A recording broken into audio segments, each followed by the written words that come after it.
Ora, eleito e aos seus filhos, a quem eu amo na verdade, não somente eu, mas todos os que conhecem a verdade, por causa da verdade, que permanece em nós e conosco estará para sempre. A graça, a misericórdia e paz da parte de Deus e de Cristo Jesus, Filho do Pai, serão conosco em verdade e amor. Versículo de número 7.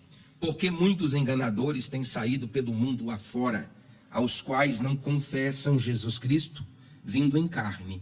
Assim é o enganador e o anticristo. Acautelai-vos, para não perderdes aquilo que temos realizado com tanto esforço, mas para receberdes completo galardão. Todo aquele que ultrapassa a doutrina de Cristo e nela não permanece, não tem Deus. E o que permanece na doutrina, esse tem o Pai como filho. Se alguém vir ter convosco e não traz esta doutrina, não o recebais em casa, nem lhe deis boas-vindas, porquanto aquele que lhe dá boas-vindas faz-se cúmplice das suas obras que são más. Podeis assentar, dando glória a Deus. Irmãos queridos, eu vou trazer aqui a guisa de introdução, porque na semana passada, por motivos técnicos, nós não pudemos transmitir a parte introdutória desta mensagem. E se eu retomar o assunto a partir do versículo que terminamos na semana passada, que foi o versículo de número 4, nós vamos deixar de ter uma compreensão mais coletiva. Obviamente não por aqueles que participaram do culto na semana passada presencialmente aqui conosco. O que precisa ser compreendido é que o evangelista João, ele tem a oportunidade de reestabelecer o postulado doutrinário das igrejas que estavam debaixo dos seus cuidados pastorais. É interessante compreendermos que João, por ter sido liberto pelo imperador Nerva entre os anos 88 e 90 do primeiro século da era cristã, e que a ilha de Patmos, localizada no mar Egeu, fica próximo da região da Ásia Meridional e Menor, nós temos os mais profundos indícios históricos e arqueológicos que João apacentara a grande região de Éfeso, estendendo o seu ministério por todas as igrejas adjacentes daquele trabalho, como, por exemplo, a própria igreja de Pérgamo, de Sardes, especificamente falando da igreja de Esmirna. O papel das epístolas de João faz elo escriturístico com o evangelho de São João. Você consegue fazer uma observação doutrinária no evangelho de São João, casada escrituristicamente com as três epístolas. As três epístolas de João convergem para o seu evangelho, não divergem, elas convergem. Tanto é fato que, ao lermos a primeira epístola de São João, como nós fizemos aqui nos meses que se passaram, nós percebemos que João é o único discípulo que usa na sua epístola a diferenciação da separação do nome Jesus Cristo. Quando você vê Paulo escrevendo as epístolas aos Romanos, Coríntios, Gálatas, Efésios, Filipenses, Colossenses, Tessalonicenses, Timóteo, Tito, Filemão, você percebe que Paulo chama Jesus de Jesus Cristo. Não há qualquer tipo de desassociação do nome Jesus Cristo nos escritos de Paulo. Mas quando João se levanta a escrever, as igrejas estão há 30 anos sem autoridade apostólica. Então são 30 anos que as igrejas sobrevivem debaixo de grandes ameaças doutrinárias advindas do gnosticismo e do legalismo. Tanto é fato que os gnósticos, nessa época, desenvolveram alguns tipos de vértices doutrinárias que correspondem à ideia docética, de que Cristo, ele não possuía, que a natureza de Cristo, ela não encarnou na natureza humana. Então a igreja que estava debaixo dos cuidados pastorais nos dias de João, possuíam profunda dificuldade de reconhecer a natureza divina na figura do Cristo, de Jesus de Nazaré. Então é por isso que João, diferente de Paulo, ele não diz Jesus Cristo, ele diz Jesus o Cristo. Ele faz uma separação bem clara, e nós conhecemos isso a partir de 325, no concílio de Nicéia, da natureza teantrópica de Jesus. Jesus é um ser 100% homem e 100% Deus. As duas naturezas convergem dentro de si, sem que uma dilua a outra. Então, quando João vai escrever essa epístola, ele está levantando-se como voz autocrática, doutrinariamente nas igrejas, Porque o gnosticismo tinha pervertido a compreensão doutrinária. A cristologia estava ameaçada. Se hoje o mundanismo ameaça a igreja, o sincretismo ameaça a igreja, os modismos culturais ameaçam a nossa igreja, naquela época a doutrina de Cristo estava sendo atacada. E se nós não conhecermos a nossa cristologia, nós teremos deficiência na soteriologia. E como a soteriologia é a doutrina da salvação, uma vez não compreendendo isso, nós pervertemos e perturbamos de forma desnecessária a compreensão que temos da salvação que nos foi proposta. Então os gnósticos, eles não acreditavam que um logos pudesse encarnar em qualquer matéria, porque para eles a matéria é má. Se um logos encarnasse em uma matéria, ainda que fosse de um homem piedoso como um profeta, Jesus Cristo, a natureza humana macularia a natureza divina. Então os gnósticos acreditavam que Jesus veio em carne, mas não veio em sangue, de modo que eles invalidavam o sacrifício de Jesus. Para eles funcionava da seguinte forma: a natureza divina, o Christos, incorporou-se na natureza humana após o batismo e desligou-se da natureza humana antes da crucifixão. Porque para eles, os gnósticos, um ente tão profundo como o Logos não podia se submeter a uma morte vicária. Então João, ele propõe a resolver essa ideia dizendo: Jesus de Nazaré é o Cristo. O que ele está dizendo? Ele está validando a natureza humana de Jesus. E em segundo lugar, ele está validando o sacrifício pascual do nosso Senhor Jesus Cristo, como tendo sido a ferramenta de Deus para a remissão dos nossos pecados. Posto isto, é interessante como João começa a epístola. Ele diz: o presbítero. Essa cognominação aqui, que também pode ser interpretada como bispo, é João reivindicando a autoritatividade apostólica. Detalhe: o cânon, olha a palavra que eu estou usando, a palavra grega, o cânon, que são ferramentas, na verdade 3, não vou discutir sobre isso, as mais óbvias e básicas são 3, que determinaram no primeiro século da era cristã os auspícios autoritativos para determinar quais livros eram sagrados. Então, o cânon reconhecia a autoridade apostólica como sendo uma das ferramentas primárias para determinar se um determinado livro podia entrar no cânon, ou seja, no Novo Testamento. Então, João fala assim: quem está falando é o pastor. Quem está falando é o presbítero, é o bispo, que me faz compreender como pastor que tem horas que nós, os pastores da igreja, eu, por exemplo, sou o pastor desta regional, precisamos pontuar a nossa posição. Ainda que a nossa posição fira as múltiplas ideias daqueles que não querem abraçar o trabalho. Então João, ele se levanta dizendo à senhora, e aqui eu discuti na semana passada, sobre duas possibilidades.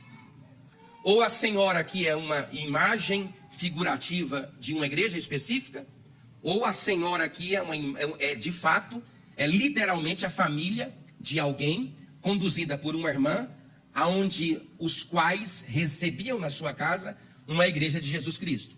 Independente se é ou não uma igreja específica, João usa a palavra verdade aqui pelo menos 4 vezes. Ele diz: na verdade, a verdade, da verdade e em verdade. Ele está dizendo o seguinte, que eu vou postular aqui diante de vocês a verdade, para que diante da verdade postulada as heresias não encontrem guarida. Sabe por quê, queridos? Deixa eu fazer uma aplicação muito básica. É muito fácil a igreja de Jesus Cristo ser lubridiada por aqueles que se propõem a levantar uma doutrina diferente. Até porque aqueles que se propõem a apresentar um postulado doutrinário diferente daquele apresentado pelos apóstolos na escriturística do Novo Testamento, se propõem a atender uma demanda muito mais emotiva e sensorial do que racional. Quando Paulo escreve, por exemplo, aos Romanos, não havia esse tipo de ameaça, mas quando João vai escrever, 30 anos depois que Paulo escreveu o seu último escrito, essa ameaça já era uma ameaça presente. Então João está defendendo aqui pelo menos 3 coisas. Ele está dizendo que a verdade na vida dele ela é permanente. Ele está dizendo que a verdade na vida dele é contínua, ele não varia de pensamento, ele não intercala pensamento. A posição que João estabelece 30 anos depois de ter escrito o último escrito bíblico é a mesma quando ele escreveu. Ele está dizendo que a verdade não é só permanente e contínua, mas a verdade também é autoritativa. Por quê? Está escrito aqui, ó. permanece em nós e conosco estará para sempre a graça e a misericórdia e a paz da parte de Deus, Pai, e de Jesus Cristo, o Filho do Pai, serão conosco em verdade e em amor. Então João está dizendo que a mensagem que ele está falando é uma mensagem autoritativa. Por quê? Porque ela possui o selo da liberação vinda da parte de Deus. Quem deu o evangelho foi Deus. Ninguém vai se propor a alternar aquilo que foi estabelecido. João está dizendo, eu estou escrevendo a você, antes de chegar até aí, para deixar que os pontos doutrinários sejam muito bem estabelecidos, porque essa é a verdade. E a verdade está comigo como pastor desta igreja, de forma permanente, contínua e autoritativa. Posto isto, João tem algumas vértices do seu ministério questionada.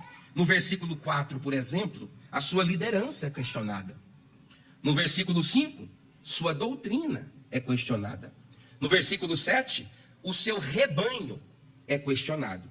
E a partir do versículo 8, ele vai dar para mim bases legais e comportamentais para que eu possa refutar aqueles que questionam a autoridade apostólica dentro da igreja. Então, a primeira coisa, sua liderança é questionada. Olha o que ele fala. Fiquei sobremodo alegre em ter encontrado dentre os teus filhos os que andam na verdade, de acordo com o mandamento que recebemos da parte de Deus, nosso Pai.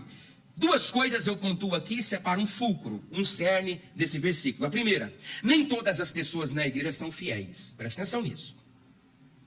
Nem todas as pessoas na igreja são fiéis. Quem está dizendo isso é o próprio João, quando ele diz, fiquei sobremodo alegre em ter encontrado dentre vós os que andam na verdade. Então ele está dizendo que, a despeito de ter encontrado, encontrar aqui no grego reflete a ideia de quem procura. É alguém que olha para a igreja e diz, nem todos aqui estão andando na verdade. Para dizer a verdade, eu estou com dificuldades de encontrar pessoas na igreja que estão caminhando comigo. Veja a severidade desse texto. Ele está dizendo, nem todo mundo que anda aqui, anda comigo. Nem todo mundo que pensa aqui dentro, pensa comigo. Nem todo mundo que está aqui dentro da igreja é fiel. Agora, eu fico me pegando a pensar que se João, Paulo, Tiago, Pedro, Timóteo, Tito, Filemon e tantos outros discípulos que são muito mais ilustres do que nós, tiveram profunda dificuldade de manter o seu rebanho fiel e honesto, o que dirá nós, irmãos? Com as nossas limitações e dificuldades. Há sempre gente na igreja transvestido de ovelhas, mas que verdadeiramente são lobos vorazes. Então João, no versículo 4, ele mostra para mim que a sua liderança é questionada. Olha para mim, Tertuliano, um dos pais da igreja, diz que o algoz imperador Domiciano mandou silenciar a última voz apostólica da igreja, que era João. Amarrou João, piando-o como um porco de cabeça para baixo, desceu ele numa caldeira de azeite fervente. Quando subiram a manivela, João estava respirando. Os algozes do imperador temeram matá-lo, porque só por um milagre ele poderia ter escapado em vida. Colocaram o corpo todo multifacetado e queimado dentro de embarcação, meteram um pé nela e jogaram João na ilha de Patmos, onde ele ficou sob prisão provisional até o regime de Nerva, alguns anos depois, que dá a João a carta de alforria, e ele volta para escrever os tratados que estão aqui escritos. Se um homem desse tem na igreja gente que se levanta contra ele, e aqui comigo, como é que fica essa história? E contigo, como é que fica essa história? Agora, é escória mesmo, né? Como é que fica essa história? É uma escória, é uma maldade. Inclusive, eu estava lendo um livro que chama Lealdade, do pastor Dag Mills, e ele lutando com 200 crentes. Lutando, eu não quero fazer isso, nem vou fazer isso, eu não sou homem para fazer isso. Mas ele lutando a vida toda com 200 crentes, nunca funcionava. E briga com isso, briga de roupa, briga de uniforme, briga de louvor, briga de hino, briga de igreja, briga de departamento, briga de não sei o quê, manha para cá, manha para lá. Aí um dia na reunião de ministério, ele pediu para ficar de pé as pessoas que concordassem com ele. Em tudo que ele fazia, nos propósitos que ele estava estabelecendo para a igreja. Levantou lá, parece que uns 60, 70, os demais ficaram sentados. Ele pediu para que esses se assentassem e disse, vocês todos os demais, vocês estão convidados a se retirar do ministério, procurar outro lugar para vocês, vão na paz do Senhor, ou abrir qualquer tipo de igreja. O resultado da obra, com menos de 2 anos, ele tinha mais de 5.000 membros. Porque parece que tem gente que vem para dentro da igreja para atrapalhar. Ora, porque se atrapalhar o João, por que não me atrapalha? Mas nem tudo é as trevas. Olha aqui, ó. Eu com dificuldade, sabe, irmãzinha? Vamos supor que ele está falando para a mulher. Opa, igreja. É com dificuldade, mas eu achei. Diga glória a Deus, igreja. Diga graças a Deus, igreja. Esse eu achei. O que você achou, irmãos? Eu achei gente aí que anda na verdade. Diga graças a Deus, irmão. Quem é esse pentecostal? Levanta a mão e diga glória a Deus. Olha aqui, ó. De acordo com o mandamento que recebi da parte do Pai. Ou seja, engraçado que João, olha aqui, irmão Júlio, que coisa engraçada, a semântica do texto, me mostra que andar de acordo com João é andar de acordo com os mandamentos que ele estabeleceu. Então quer dizer que quando a igreja anda fora do mandamento estabelecido, ela anda em desacordo? A resposta é clara, sim. Qual é o fulcro desse texto? A alegria de um líder é poder contar com os crentes, os que somam com ele na condução do trabalho do Senhor. Quantos podem dizer um glória bem forte? É a alegria do pastor, do líder de departamento, é encontrar um povo. Olha o que o João está falando aqui, ó. Fiquei sobremodo alegre. Eu acho que João ouviu tanta fofoca, eu não sei se ele estava em Éfeso. Eu não sei se ele está escrevendo a Pérgamo, não sei se ele escreve a Esmirna, a Tiatira, a Filadélfia, a Laodiceia. Eu só sei que quando ele ficou sabendo que a catástrofe era tão grande ali, mas a alegria que ele sentiu por ter encontrado, a despeito do relatório que ele tinha, pessoas honestas e fiéis, ele ficou sobremodo alegre. Sabe por quê, irmão? Porque crente bom alegra o coração do seu pastor. Nós que somos pastor, eu sei quem está comigo aqui. Eu sei, eu não sou bobo.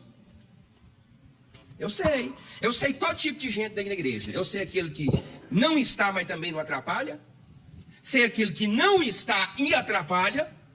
Sei também aquele que está, mas não ajuda. Porque tem todo esse cenário na igreja. Tem aquele que não está comigo e me atrapalha. Tem aquele que está comigo, mas não me ajuda.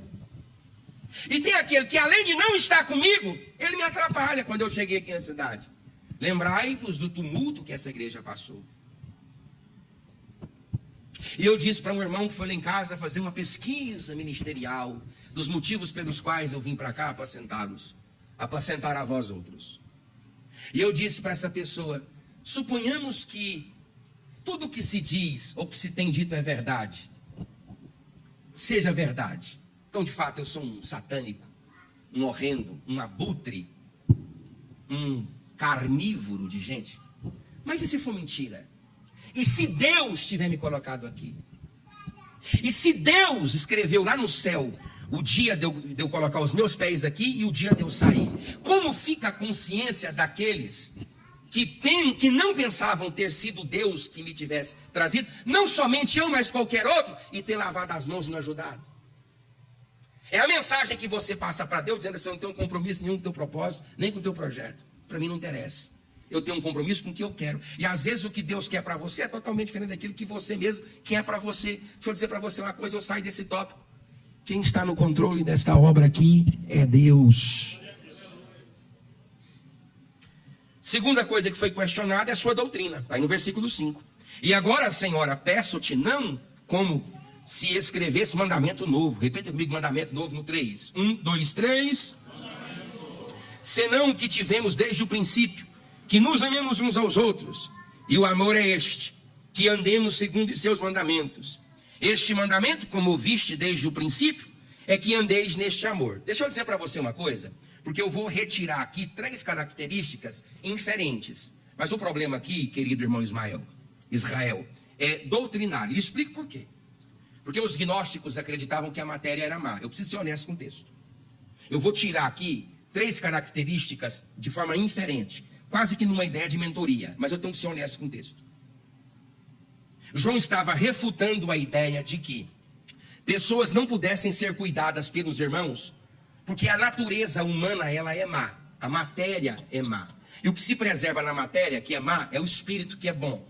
Então, esse tipo de pensamento gnóstico, que já vem lá desde Platão, que a matéria é má e o espírito é bom, transmite a ideia de que nós não devemos cuidar dos nossos irmãos no sentido de assistencialismos sociais. Por quê? Quem sofre as penitências, as injúrias, os percalços da vida é a estrutura corpórea do indivíduo. Ele passa fome, passa sede, passa nudez. Então João está dizendo, não precisa cuidar dessa parte. João está dizendo, não. Os gnósticos estão dizendo, não precisa cuidar dessa parte, porque essa parte aí já é má. ela vai se autopenitenciar, se autoflagelar. O que tem que ser cuidado é só a áurea do indivíduo. Eles chamavam de ions. Só o chankra do indivíduo. Você pensa, esse tipo de pensamento tem na Nova Era, tem no Espiritismo, tem algumas vertentes dessas religiões mais místicas. Aí João está dizendo assim, olha, o mandamento é o seguinte, qual que é? É o que foi falado desde o começo. Que Jesus Cristo de Nazaré, ele colocou 613 mandamentos em 2. Amarás, pois, ao Senhor teu Deus de todo o coração, toda a tua força, todo o entendimento, e ao teu próximo como a ti. Então ele está dizendo que o meu amor tem que ser vertical a Deus e horizontal ao homem. Então é isso que ele está dizendo. Aí aqui 3 coisas. Primeira coisa que João está falando, onde a sua doutrina é questionada, é o seguinte: e agora, Senhora, peço-te que não, como se escrevesse mandamento novo, senão o que tivemos desde o princípio, que nos amemos uns aos outros. Tivemos desde o princípio. Tivemos desde o princípio. Tivemos desde o princípio. Primeira verdade aqui que João está dizendo: permaneça do mesmo jeito. Tem dificuldade nisso. Permaneça do mesmo jeito. Sabe por quê, irmão? Porque a gente vai aceitando as mutilações da doutrina. A gente vai perdendo. Você vê, a igreja não é, a nossa igreja de modo geral não é uma igreja doutrinária. Ela é uma igreja muito mais voltada aos aspectos culturais da cidade, aonde ela reside, do que propriamente uma igreja doutrinária. João está dizendo, o que eu estou ensinando aqui agora para vocês, 30 anos depois que Paulo escreveu o último escrito, é o que, João? Diz que é a mesma coisa. Então você não precisa de novidade, permaneça do mesmo jeito. Segunda coisa, entenda que a capacidade de amar está ligada à capacidade de guardar o mandamento. Aí está dizendo aqui, ó, senão o que tivemos desde o princípio, que nos amemos uns aos outros. E o amor é este, que andemos segundo os seus mandamentos. Então eu tenho que entender que a capacidade que eu tenho de amar está intrinsecamente ligada à capacidade que eu tenho de guardar o mandamento. Então se eu guardo o mandamento, eu amo. Eu não tenho como amar sem guardar o mandamento, porque amar é o mandamento de Deus. Terceiro lugar, andar nos mandamentos e andar no amor. Olha o que ele fala aqui, ó. E o amor é este, que andemos segundo o seu mandamento. Lá no final, ouvistes desde o princípio, é que andeis neste amor. Sabe o que aqui está dizendo? Que o amor é a locomotiva do crente. O amor é locomotiva para amar. O amor é locomotiva para repreender. O amor é locomotiva para apoiar. O amor é locomotiva para reprovar. Até a reprovação, até o grito, até a surra deve ser tratada no berço do amor. Porque, irmão, deixa eu dizer para você uma coisa: se acabar amor na humanidade todinha, se acabar amor lá fora, na humanidade, no seu coração tem que residir o amor de Deus, porque você está aqui nesta noite se alimentando desta palavra. Essa palavra é verdadeira e o nome de Jesus é glorificado. Caminhando aqui, então, sua liderança é questionada, sua doutrina é questionada e seu rebanho é ameaçado. Irmão, já pensou? Preste atenção no pastor. O rebanho sendo ameaçado, rebanho do apóstolo São João. Não é rebanho meu, não. Olha tanto que o texto é interessante. Ó. Porque muitos enganadores, a primeira característica dos falsos obreiros é que eles são muitos. É a primeira. São muitos enganadores. Já tem gente, irmão, deixando de cultuar na igreja para poder se autodiscipular a partir da internet, de um pregador da internet. Tem gente ouvindo na igreja, gente que tem currículo, querigma, mas não tem trato com rebanho. Tem gente na internet que faz um sucesso medonho, mas se colocar ele para dirigir 15 pessoas, ele não junta 16, ele perde as 15. Porque ele tem muita habilidade na querigma, na falácia. E há um hiato muito... A grandeza de qualquer pastor não está necessariamente na capacidade que ele tem com retórica e oratória, mas com as habilidades que ele tem para lidar com gente. Nós somos pastores, irmãos, e não entendemos de gente, de personalidades, de pessoa, de gente difícil. Tem gente que está aqui, né, pensa que vai ser fácil a vida toda, e não vai. João está dizendo assim, olha, tem muita gente que anda por aí. Eles não ficam num lugar, eles ficam andando, movimentando. Sabe por quê? Porque se eles permanecerem no lugar, com um pouquinho tempo, a igreja percebe que ele tem uma vida diferente daquilo que ele prega. Aí a igreja passa a parar de escutá-los. Não é gente de gente, não é gente que fede a ovelha, porque tem ovelha que fede. Tem ovelha que cheira, mas tem ovelha que fede. Gente que não passa horas dentro de um gabinete pastoral salvando um casamento. Que não passa horas num gabinete tratando de milindres de igreja. Mas está fazendo o quê? Está andando para lá e para cá, perturbando. João está dizendo, eles são muitos. Segunda coisa que eles são, eles trabalham. Olha aqui, ó. Porque muitos enganadores têm saído pelo mundo afora, aos quais não confessam Jesus Cristo vindo em carne. Olha aqui o problema. Tem saído mundo afora. Vamos falar isso no 3? 1, 2, 3. Tem saído mundo afora. Se eles são muitos, eles ainda trabalham. Trabalha. Pensa numa dificuldade que a gente tem para colocar 2 ou 3 irmãos para fazer um grupo familiar. Mas pensa a facilidade que esse povo tem de avolumar pessoas a fazer o que eles fazem. Danificar rebanho. Anda para todo lado. E principalmente andando para todo lado quando o pastor não está presente. Sabe por quê? João estava preso. João tem 30 anos que não escreve. Para dizer a verdade, não é João que tem 30 anos que não escreve. Os últimos escritos foram escritos até 30 anos antes. Mas esse povo, enquanto João está preso, os demais todos estão mortos. Esse povo está pervertendo a igreja. Perturbando a igreja. Indo de casa em casa. Falando mal da igreja, falando mal do sistema, falando mal de tanta coisa. E por último aqui, ó, eles negam doutrinas vitais da palavra de Deus. Olha o que eles estão negando aqui, ó. Olha aqui, ó. Aos quais não confessam Jesus Cristo vindo em carne. Olha o problema da doutrina aqui.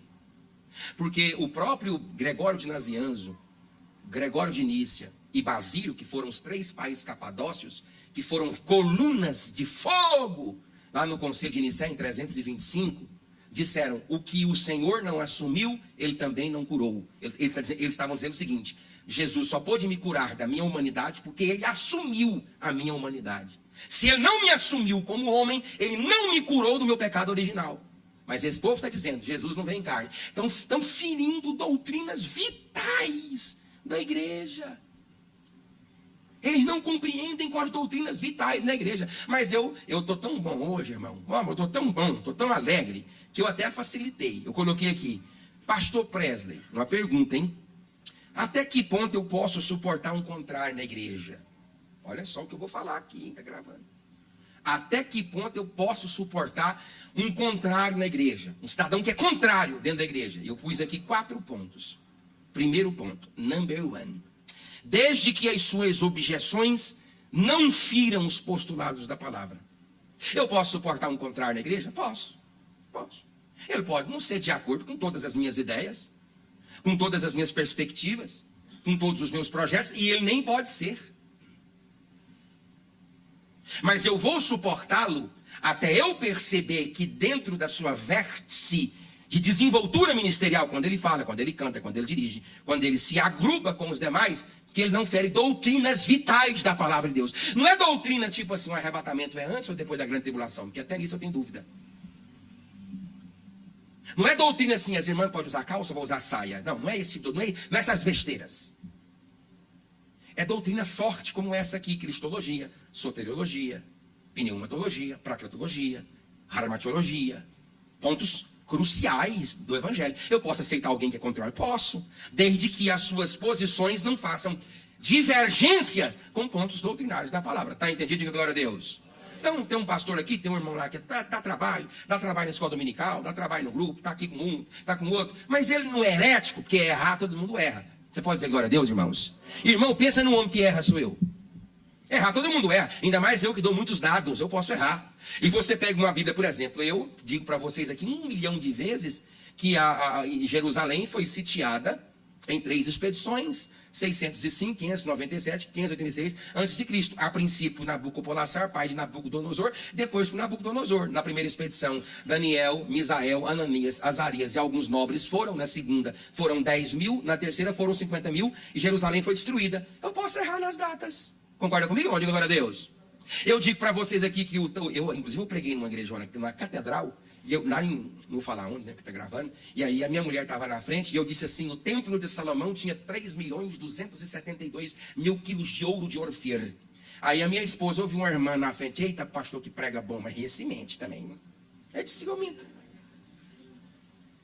E se ela for bater a conta de 100 mil talentos de ouro, vezes o talento, se ela pegar o talento egípcio, eu estou mentindo. Se ela pegar o talento Ciro-Fenício, eu estou mentindo. Se ela pegar o talento de hoje, que é 54 quilos, eu estou mentindo. Porque eu peguei o talento do tabernáculo, que era de 34 quilos. Então fica fácil. Eu não estou falando desse tipo de erro. Você está ouvindo, irmão, pastor, com essa gravata bonita? Diga glória a Deus. Segundo tipo de gente que é contrário, que eu aceito dentro da igreja. Desde que as suas objeções não coloquem em xeque a autoridade dos que possuem. Olha o que eu vou falar. Desde que as suas objeções não coloquem em xeque a autoridade dos que possuem. Quem é que possui a autoridade pastoril nessa regional? Sou eu. Eu posso aceitar o Léo fazer qualquer tipo de objeção contrária? Posso! Desde que a minha liderança não seja frontalmente ameaçada. Pode ser acidentalmente. Ele pode cometer um erro. Ô pastor, eu tomei a sua frente numa situação e eu vou rever. Mas por exemplo, eu marco um culto aqui e é uma convocação geral. Aí o dirigente vai e faz um culto lá. Ele é um desobediente. Estou citando exemplos aqui bem claros. Pastor da sua congregação marca uma reunião de oração na igreja, como já aconteceu aqui no nosso ministério. E aí uma das irmãs marca na mesma hora, no mesmo horário, uma reunião convocando as irmãs para ir na casa dela. É desobediência. A divergência do indivíduo coloca em xeque a autoridade daquele que possui. Quem é a autoridade na congregação? É o pastor. Quem é a autoridade na subsede? É o pastor regional. Eu disse aqui na semana passada que eu não tenho calendário próprio. O meu calendário é um calendário de Formosa. Formosa não tem calendário próprio. O calendário de Formosa é o calendário nacional. Eu só posso fazer o meu calendário quando o calendário de Formosa for feito. E Formosa só pode fazer o seu calendário quando o calendário nacional for realizado. Sem que saiam os 2 primeiros calendários, nós não temos aqui autonomia para fazer absolutamente nada. O que é isso? Eu não me colocarei como objeto de objeção àqueles que têm autoridade sobre mim. Olha, pastor, e quando eu não concordo? Aí você acha que eu concordo com tudo que existe no sistema? Eu sou um abestalhado? Agora, as minhas discordâncias não me impedem de andar junto. É simples assim. Eu posso não ter concordância peremptória, até porque eu sou um ser pensante, eu tenho interdependência mental, não sou idiota e nem burro. Mas as minhas discordâncias não são suficientes para fazer com que eu rompa. Eu vou caminhar junto. Porque o bem maior da nossa locomoção, da nossa desenvoltura, do nosso trabalho, não é local, é coletivo, não é individual. É para todos, por meio de todos e para a glória do nome de Jesus Cristo, nosso Senhor. Às vezes eu atendo alguém no escritório. Ai, pastor, porque eu tenho tanta dificuldade que a igreja, porque eu não sei o que, anda junto, rapaz. Discordância, alguma coisa ou outra, você vai orar. Terceira gente que eu estou com eles aqui na igreja, a despeito deles não concordarem com tudo. Desde que as suas objeções ao sistema não criem montins. Você lembra lá de Números, capítulo 16, versículos 1 e 2, começa a contar a história de Coré, Datã e Abirão e 250 líderes. Ao todo, a mortandade, quer ver, eu posso errar no número, foi de 14.600 pessoas. Eu sei que foi 14 mil, mas 600 talvez eu tenha dúvidas. Eles conseguiram avolumar para eles, dentro do regime dos 250 líderes, 14 mil pessoas que seguiram Coré, Datã e Abirão contra Moisés. O que Deus fez com esse povo? Engoliu tudinho vivo. Deus engoliu eles todos vivos. Por quê? Porque você acha que a divergência de Coré, Datã e Abirão foi aquela divergência daquele momento? Não, aquilo se constrói aos poucos no relacionamento. Eu estou pregando aqui, eu dou uma palavra pesada, o Israel não gosta. Aí ele já acumulou isso aqui. Estou dando um exemplo, viu, Israel? Você é um amor, você é uma bênção. Glória a Deus. Estou falando, não? Aí eu, de novo aqui, eu tal, aí eu dou outra aqui, porque eu falo muito, e com vocês todos falam besteira. Aí eu falo uma coisa que você não gosta. E dou outra. Aí eu junto mais 5 ou 6. Que não justifica o Israel manter ódio, nutrir qualquer tipo de decepção contra mim. Até porque não se avalia. Irmãos, quantas pessoas sacrificam uma história de amizade por causa de uma desavença? Aí ele vem, conversa com Rafael, rapaz, você viu o pastor? Rapaz, ele pegou, foi leve, comigo foi assim. Aí ele vem no Léo, eu já estou abusado. Aí, de repente, tem aí, levanta, puf, tem Coré, Datã e Abirão, 200 e tanto. E, por exemplo, no século XVII, arruinaram a vida de Jonathan Edwards, porque 6 dos 10 filhos da Sarah Edwards, ela pariu no domingo. Eu vou dizer pariu, porque trataram ela como um animal. E Jonathan Edwards orava de cavalo. Quem orava no gabinete dele era a mulher. Ele chegou silenciosamente e a viu flutuando 40 centímetros do chão de joelhos. Pois a igreja deles expulsaram esse casal da igreja. E uma das objeções a ele foi porque a mulher deu à luz no domingo, que era o dia do Senhor. Então tem gente assim na igreja. Hoje quem é engolido é o pastor. Mudou Então tem gente assim na igreja. Ele não tolera mais. Ele não suporta uma repreensão. Não suporta uma coisa. Quarto tipo quarta pessoa que a gente até suporta na igreja com objeções. Desde que as suas objeções não os impeçam de obedecer. Você lembra lá, pastor Luiz, da parábola dos 2 filhos? Ele falou assim, vai lá trabalhar, rapaz, morrer custoso. Ele disse, tô indo, pai. E ele não foi. Aí ele falou pro outro, rapaz, vai lá trabalhar, tu tá dormindo na rede o dia todo? Disse, eu vou nada, sou. Aí o que ele fez? Ele foi. Ele tinha objeção à ordem do pai, mas ele foi.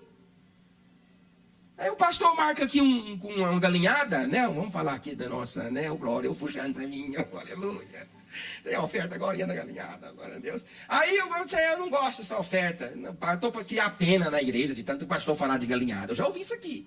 Estou para criar pena. Eu já também foi abuso desse homem. Eu ouvi isso aí. Mas eu não aguento mais de pastor tudo. E eu fazendo aqui, para cá, para arrumar coisa, tal e coisa, caixa de fósforo, e caralho, caixinha pegando fogo, e aí fica uma conversaiada, sabe? Mas você faz, diga glória a Deus, igreja. Isso aí, eu tenho objeção, mas eu vou fazer. Eu tenho objeção, mas vou participar da escola dominical. Eu tenho objeção, mas vou precisar de oração. Eu tenho objeção, mas vou pro culto de doutrina. Eu tenho objeção, mas vou participar do culto no lar. Porque eu quero ver a obra de Deus crescer. E ela está acima das minhas vontades e dos meus interesses. Diga graças a Deus. Aí com esse tipo de gente, vamos acabar com essa conversa aqui da segunda epístola. Ele dá aqui, pastor Luiz, o versículo 8 até o versículo 10. 4 coisas que a igreja tem que ser. Eu só vou ler. Primeiro, ser sóbria, madura. Repita comigo, eu preciso ser maduro. Olha o que João fala, olha aqui, ó. Acautelai-vos. Está dizendo para ele, seja maduro. Segunda coisa, maturidade. Entender que eu posso perder o que eu adquiri, ó. Acautelai-vos para não perderdes aquilo que temos realizado com esforço. João está dizendo, seja maduro, irmão. Você sabe qual que é a ideia de maduro no grego? É a ideia de maduro fruto. Repita comigo, todas as coisas têm o seu tempo. Então você vai pegar uma fruta para comer, ela está de vez, ela não está na hora, ela só está pronta quando ela estiver madura. João está dizendo que eu só sou capaz de me desassociar desse tipo de gente na igreja quando eu estou maduro, pronto para lidar com gente ruim, com gente boa, com gente bacana, com gente péssima. Eu estou pronto, estou maduro. Terceira coisa, discernimento. Saber até que ponto posso correr os riscos na interpretação bíblica. Olha aqui, ó. Mas para receberdes completo galardão, todo aquele que ultrapassa a doutrina de Cristo e nela não permanece. Repita comigo no 3, não tem Deus. 1, 2, 3. Você sabia que a palavra doutrina só surgiu no Novo Testamento aqui? Porque as epístolas têm o propósito de solucionar os problemas épicos e da época. Não era problema de Coríntios, era muito mais comportamental. De Colossos, dogmático. De Efésios, eclesiológico. De Timóteo, Tito, Filemon, pastoris. Aqui já era doutrinária, era confronto de doutrina. Por isso que ela surge aqui. A igreja, a história da igreja, a história do cristianismo já começa a adotar um outro nome, ortodoxia. O que é ortodoxia para a igreja? Então, foi a forma que eles começaram a usar o que era ou não, de fato, doutrina de Deus. Então, eu tenho que ter discernimento, sobriedade, maturidade, discernimento. Eu tenho que saber até que ponto eu posso ir. Em último lugar, para encerrar, vigilância. Olha aqui, ó. O que permanece na doutrina, este tem tanto o pai, repita, tanto o pai como o filho. Você notou aqui a resposta de João, a ideia de que deidade só havia no pai. A resposta de João contra a ideia gnóstica de que deidade mesmo, divindade mesmo, só no Pai. Mas aqui ele está dizendo Pai e Filho, Filho e Pai, Pai e Filho. Jesus Cristo, Filho do Pai. Jesus ou Cristo. Jesus ou Cristo, mas é na primeira epístola. Aqui é Jesus Cristo, Filho do Pai. Porque nós sabemos que na qualidade de Deus, Jesus não teve mãe. Ele teve um pai. E na qualidade de homem, ele teve mãe. E não teve pai. Portanto, Deus é o Pai da divindade de Jesus Cristo, nosso Senhor. Então eu preciso ter vigilância. Não me assentar com pessoas que possam perverter a minha fé. Não manter comunhão. Aqui, ó. Se alguém, olha, presta atenção que aqui eu termino isso aqui. Se alguém vir ter convosco e não traz esta doutrina, segunda vez que essa palavra aparece na Bíblia no Novo Testamento. Essa palavra vindo do grego. Não o recebais em casa, nem lhe deis as boas-vindas. Aí ele explica, pior ainda, porque aquele que dá boas-vindas, olha o perigo disso aqui, faz-se cúmplice das obras, das suas obras más. Então se eu, pastora Daniela, minha digníssima esposa, me torno cúmplice de alguém que é adepto de uma falsa doutrina, e ao sentar com ele na minha casa eu me torno igualmente pecador, o que se torna uma irmã que aceita outra falar da outra para ela?